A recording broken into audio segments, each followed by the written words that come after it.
selamat datang di Womancyclopedia.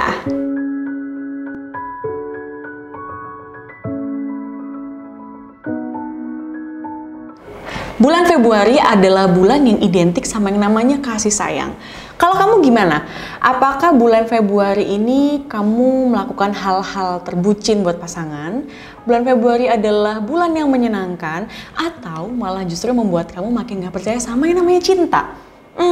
Agak berat ya. Tapi gini, menurut Mas Ayu, bulan Februari itu adalah bulan dimana kita bisa menyampaikan, mengekspresikan kasih sayang kita untuk orang-orang di sekitar kita dan pastinya yang peduli sama kita. Oke, ngomongin soal kasih sayang, kepedulian, dan juga mungkin pengorbanan, saya punya beberapa cerita yang pastinya menarik banget buat kita tahu nih. Nah, kalau bulan Februari ini dan juga kasih sayang dan juga cerita cinta, pasti udah tahu banget sama yang namanya cerita Romeo dan Juliet. Yes, itu cerita fenomenal banget waktu zaman kuno gitu ya. Tapi ada nggak sih cerita seperti itu di zaman modern seperti ini? Tenang aja, Mas Ayu punya ceritanya. Check this out. Yang pertama, Putri Jepang rela melepas gelarnya untuk menikahi seorang warga biasa. Ini adalah cerita pernikahan Putri Mako dan juga Keiko Muro yang merupakan seorang rakyat biasa. Putri Mako ini adalah putri dari Pangeran Fumihito, adik dari Kaisar Jepang saat ini, Naruhito. Nah, Keiko Muro ini adalah orang biasa yang bukan keturunan bangsawan tentunya, dan dia bekerja sebagai pengacara di sebuah firma hukum di Amerika Serikat. Jadi awal mulanya Putri Mako dan Keiko Muro ini, atau bisa disebut dengan Mako dan juga Komuro, ini bertemu pada tahun 2012 di saat mereka masih duduk di bangku kuliah di Universitas Kristen International Tokyo. Dan setahun setelahnya mereka memutuskan untuk resmi berpacaran. Nah, Putri Mako ini kayaknya nggak butuh waktu lama untuk jatuh cinta ya. Karena Putri Mako tuh merasa bahwa senyuman Komuro tuh kayak manis banget. Dan di samping itu, Mako melihat Komuro adalah seorang yang pekerja keras, tulus, berpikiran kuat, dan juga punya hati yang besar. Waduh, kayaknya udah sang putri ini jatuh cinta banget pokoknya ya. Nah, setelah mengenal lebih jauh, Mako ini udah mulai berpikir dan akhirnya memberanikan diri untuk mengenalkan Komuro kepada keluarga Kekaisaran Jepang. Dan Komuro ini beruntung banget. Kenapa? Karena Komuro sangat diterima dengan baik oleh keluarga Kekaisaran Jepang. Ya ampun, emang ya kalau namanya jodoh tuh gak ada yang tahu gitu. Nah, pada tahun 2017, ini Mako dan juga Komuro merencanakan sebuah pertunangan dan menikah setahun setelahnya. Tapi lagi-lagi cerita cinta nggak ada yang berjalan dengan mulus, rencana ini gagal. Kabar kegagalan ini disinyalir bahwa keluarga Komuro sedang mengalami krisis finansial. Jadi diduga sang ibu Komuro ini mengambil pinjaman dari ex tunangannya dan tidak bisa membayar. Bener nggak ya kira-kira? Tapi ternyata nih dibelain, pihak kekaisaran itu menyangkal berita ini. So, dalam sebuah kesempatan yang berbeda, Pangeran Fumihito itu menyampaikan bahwa ketika ada masalah utang piutang gitu ya, memang harus diselesaikan dulu sebelum putrinya menikah. Jadi sebenarnya bener nggak sih berita yang katanya krisis finansial ini? Well, kita nggak pernah tahu sih ya. Nah, saking banyaknya pemberitaan ya, sampai ya media sosial, media-media di Jepang ngomongin soal Putri Mako dan Komuro ini karena selain perbedaan status mungkin ketika mereka akan menikah, ini Putri Mako saking gak kuatnya, dia sempat mengalami PTSD atau gangguan stres pasca trauma. Dan ini dibenarkan oleh Tsuyoshi Akiyama, ini seorang direktur NTT Medical Center Tokyo, kepada media di Badan Rumah Tangga Kekaisaran bahwa Putri Mako sempat menjalani pengobatan untuk meredakan gejala dan juga mengobati penyakit tersebut. Oke. Selain pemberitaan di atas, cerita cinta pasangan ini ternyata ada hal yang lain gitu ya untuk menjadi halangan ketika mereka akan bersatu. Ya ampun, memang kayak orang-orang di Jepang ini mungkin di sana, aku nggak tahu sih gosip-gosipnya gimana, ngobrolinnya kayak gimana. Cuman yang jelas bikin kayak stress out banget. Dan ternyata selain berita soal tadi Ibu Komuro, terus kemudian mereka menikah dengan perbedaan status, akan menikah dengan perbedaan status, menikah dengan kalangan non-bangsawan ternyata membuat putri kekaisaran Jepang itu tidak mendapatkan gelar dan hak istimewanya. Jadi ketika nanti Putri Mako menikah dengan Komuro sebagai orang biasa, Putri Mako otomatis tidak akan lagi menjadi keluarga kekaisaran. Tidak akan lagi menjadi keluarga bangsawan gitu. Jadi kayak ya dia menjadi orang biasa gitu. Tapi ternyata hal ini itu tidak menyurutkan niat sang putri. Dia tuh tetap kekeh gitu menikah dengan laki-laki pilihannya yang udah dia kenal dari dia kuliah gitu kan. Nah, akhirnya Putri Mako dan juga Komuro itu resmi menikah pada 26 Oktober 2021. Senangnya. Pernikahan keduanya pun berlangsung sederhana. Jadi biasanya kan ketika anak raja atau keluarga kerajaan mengadakan sebuah acara, entah pernikahan, pesta apapun itu pasti kan mewah, megah. Nah ini beda nih. Mako dan juga Komuro ini melangsungkan pernikahan dengan sederhana gitu ya. Jadi beda sama acara-acara kekaisaran Jepang yang lain.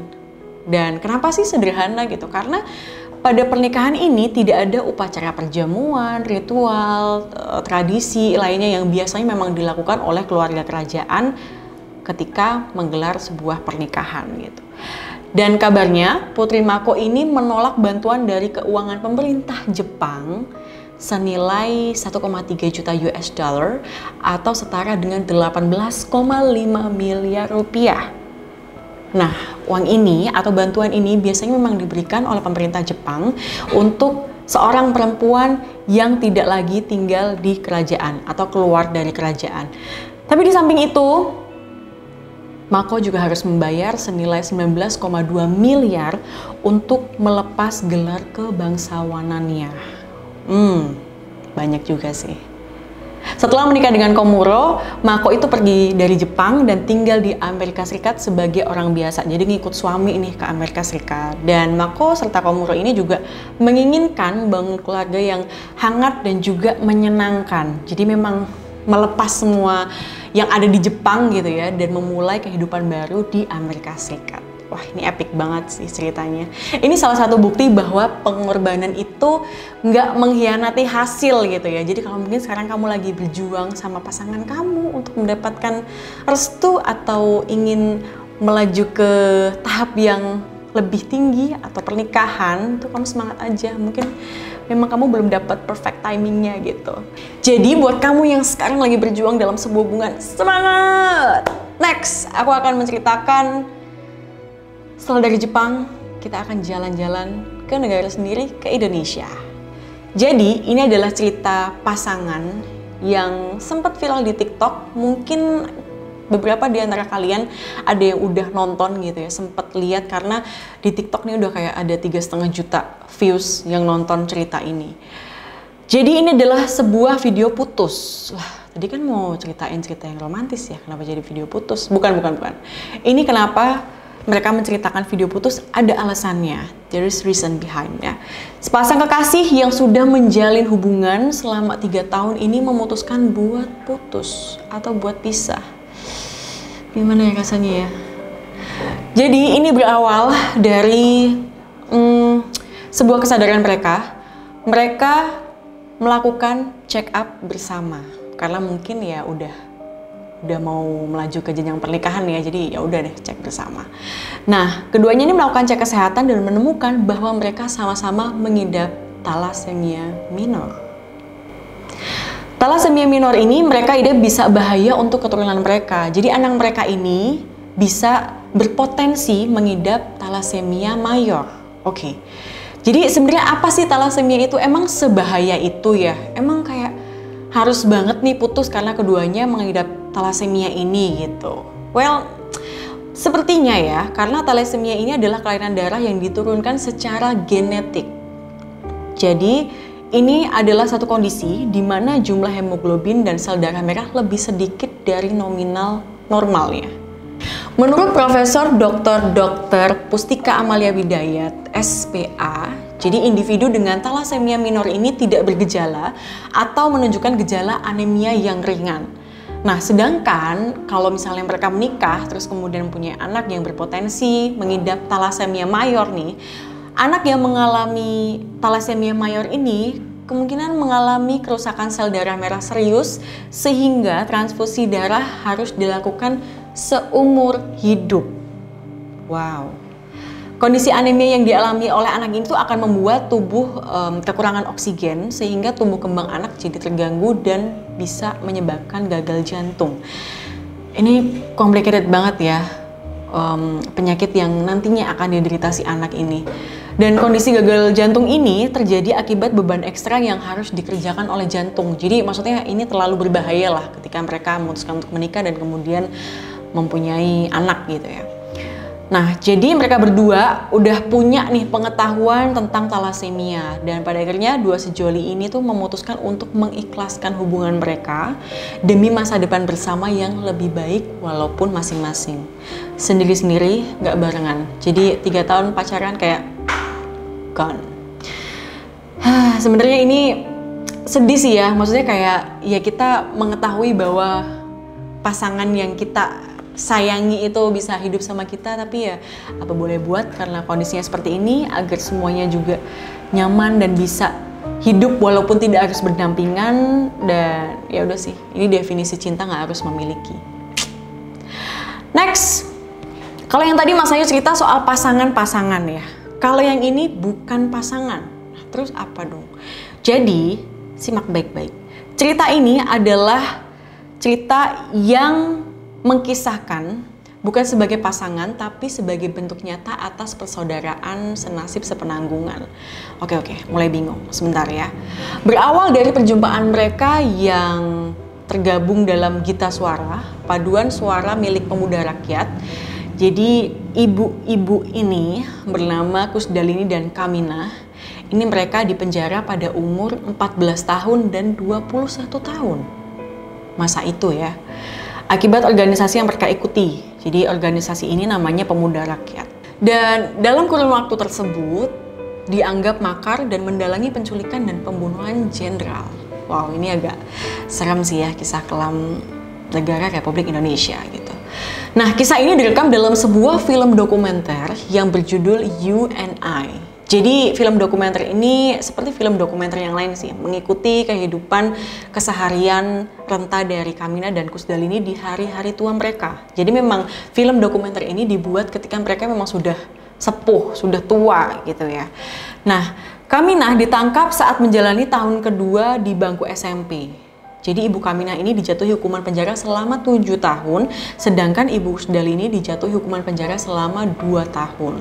Setelah menjalani hukuman penjara, Kamina tidak lagi diterima di keluarganya. Kok sedih? Ia kemudian diasuh oleh nenek Kusdalini yang memiliki warung makan di kota Surakarta, Jawa Tengah, kota Solo nih teman-teman. Sejak saat itu mereka hidup bersama. Hingga pada akhirnya di 1 tahun gitu ya, Kusdalini berpulang mendahului Kamina karena diketahui memang Kusdalini ini emang udah sakit-sakitan, ibu Kusdalini emang udah sakit-sakitan gitu ya. Dan film UNI ini merekam detik-detik terakhir perpisahan dari ibu Kamina dan juga ibu Kusdalini hingga akhir hayatnya. Apa Kustini? Ki anake Dian, Ki Mulyanto. Oh, kowe ora lali malahan ya. Ya ora, wong aku waras kok. Apa aku ora waras?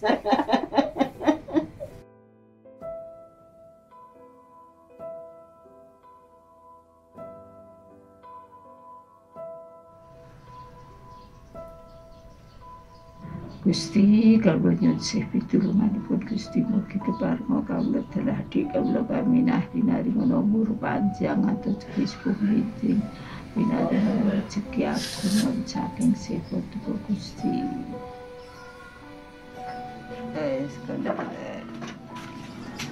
kita yuk, kita yuk besok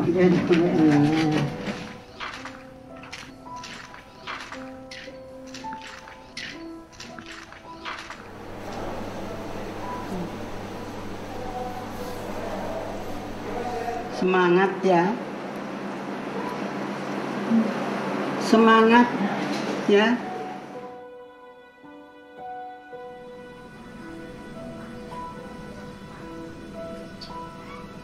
Kanca-kancamu sing dibantai ku. Jas merah.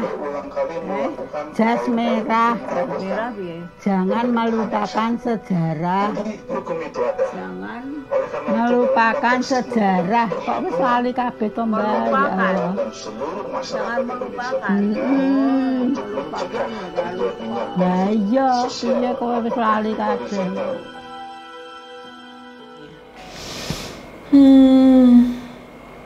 Kayak nggak sengaja nggak sih sebenarnya film dokumenter ini sampai akhirnya ada salah satu yang meninggal dunia gitu. Sedih. Hingga pada akhirnya Ibu Kusdalini berpulang mendahului Ibu Kaminah karena diketahui memang Ibu Kusdalini ini udah sakit-sakitan. Jadi ketika Ibu Kusdalini dan juga Ibu Kaminah ini hidup bersama, memang Ibu Kaminah ini yang banyak merawat Ibu Kusdalini karena emang Ibu Kusdalini lebih tua daripada Ibu Kaminah ya. Nah dari sini udah kelihatan banget ya rasa persaudaraannya tuh kayak ya udah kayak saudara kandung sendiri, padahal mereka tuh sebenarnya nggak ada hubungan darah gitu karena mereka merasa senasib sepenanggungan itu tadi gitu. Dan Ibu Kusdalini ini ternyata menderita penyakit Alzheimer. Jadi memang Ibu Kaminah yang merawat Ibu Kusdalini ini mulai dari mungkin nyuapin makan, mandiin, kayak bener-bener kayak jadi keluarga sendiri, kayak adik sendiri gitu ya. Mereka ngobrol, terus ya pokoknya ngobrolin tentang hal-hal yang mungkin mereka sering dulu bercandain waktu zaman dulu ya, kita juga mungkin kita nggak ngerti gitu. Jadi pokoknya bener-bener kayak seperti keluarga sendiri gitu. Nah, film You and I ini merekam detik-detik terakhir perpisahan antara Ibu Kaminah dan juga Ibu Kusdalini hingga akhir hayat mereka. Sebenarnya ini kalau teman-teman lihat sendiri filmnya tuh kayak bakal sedih banget gitu, kayak merinding gitu karena kelihatan banget bagaimana visualnya itu benar-benar mengharukan. Visualnya tuh betul-betul ya namanya film dokumenter ya. Jadi keseharian mereka tuh benar-benar direkam dalam film ini dan kita jadi bisa merasakan gitu seperti apa struggle-nya ketika mereka hidup berdua dan ini perempuan-perempuan gitu dan mereka nggak ada sosok yang memang mau menerima mereka gitu. Jadi memang ya udah mereka bertahan hidup sebagai seorang saudara. Nah itu adalah cerita cinta yang ya bisa ngasih insight baru ya bahwa cinta tuh nggak melulu ke pasangan gitu. Cinta ke keluarga, cinta ke bahkan di detik-detik terakhir seperti ini tuh emang nyata gitu adanya. Oke, next tadi ngomongin soal nenek-nenek ya. Ini juga ada pasangan suami istri nih, pasangan suami istri di Amerika Serikat, tepatnya di South Dakota. Jadi sepasang suami istri ini telah melangsungkan pernikahannya selama 63 tahun. Wow. Dan pasangan ini dikabarkan meninggal hampir bersamaan.